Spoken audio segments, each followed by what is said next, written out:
इस वक्त सड़क पर जो तस्वीरें दिख रही हैं, उसकी एक झलक 20 सितंबर को संसद में दिख गई थी। राज्यसभा में जोरदार हंगामे के बीच कृषि सुधार से जुड़े दोनों बिल पास हो गए। राज्यसभा में ध्वनि मत से विधेयकों को पास करा लिया गया। तब विपक्षी पार्टियों के नेताओं ने सदन में जमकर हंगामा किया, सरकार के खिलाफ नारेबाजी की। हद तो तब हो गई थी जब टीएमसी सांसद डेरेक ओ ब्रायन ने उपसभापति के आसन के पास पहुंचकर रूल बुक फाड़ दिया था।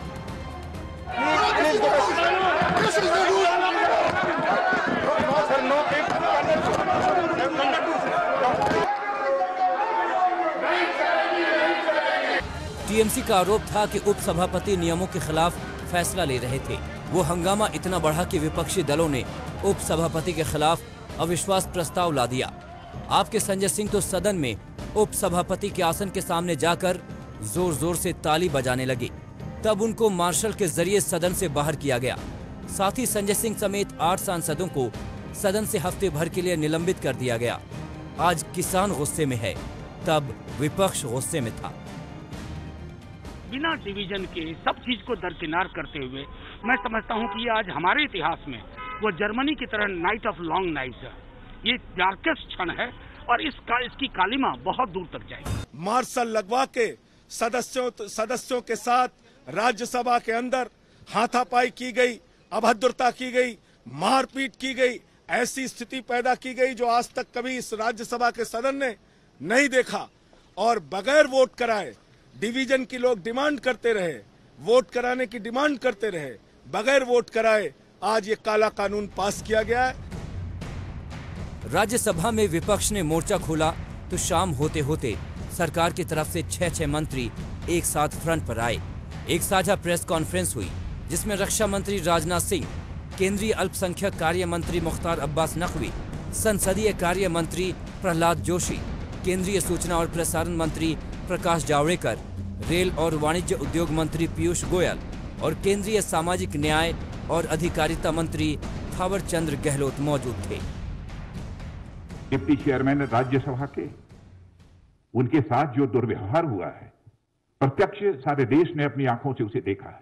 सीधे उनके आसन पर तक चले जाना, और आसन तक जाना ही नहीं बल्कि आसन पर जाकर खड़े हो जाना, वहां पर जाकर रूल्स बुक को फाड़ डालना, वहां पर पहुंचकर रूल्स बुक को फाड़ना और अन्य भी जो कागजात रखे हुए थे उसे भी फाड़ देना और आसन के ऊपर चढ़ जाना। जहां तक मैं जानता हूं, मैं कह सकता हूं कि संसदीय इतिहास में कभी ऐसी घटना न तो लोकसभा में हुई है न राज्यसभा में हुई। राज्यसभा में उपसभापति के पद तक पहुंचकर माइक तोड़ते आपने देखा है? क्या आपने कभी विपक्ष के एक नेता को टेबल पर चढ़ के हंगामा करते देखा है? क्या आपने कभी विपक्ष के किसी मेंबर को कागज छोड़िए उस पूरे सदन की गतिविधि को संचालित करते हुए जो रूल्स हैं उस रूल बुक को फाड़ने की कोशिश करते देखा है? लेकिन आज किसानों के तेवर नरम नहीं हो रहे हैं, तब विपक्ष के नहीं हो रहे थे। निलंबित सांसद संसद परिसर में ही गांधी प्रतिमा के नीचे अनशन पर बैठ गए थे। तब उपसभापति हरिवंश ने गांधीगिरी दिखाई और विपक्षी सांसदों के लिए चाय लेकर गए, लेकिन विपक्ष ने चाय पीने से मना कर दिया। प्रधानमंत्री मोदी ने जरूर बताया कि हरिवंश बड़े दिल वाले हैं, हालांकि उससे पहले ही प्रधानमंत्री मोदी बता चुके थे कि कैसे पिछली सरकारों ने किसानों को धोखा दिया। आजादी के बाद किसानों को किसानी में एक नई आजादी देने का काम हुआ है। इन सुधारों से किसानों को अपनी उपज बेचने में और ज्यादा विकल्प मिलेंगे और ज्यादा अवसर मिलेंगे। लेकिन आज जब केंद्र सरकार किसानों को उनके अधिकार दे रही है, तो भी ये लोग विरोध पर उतर आए हैं।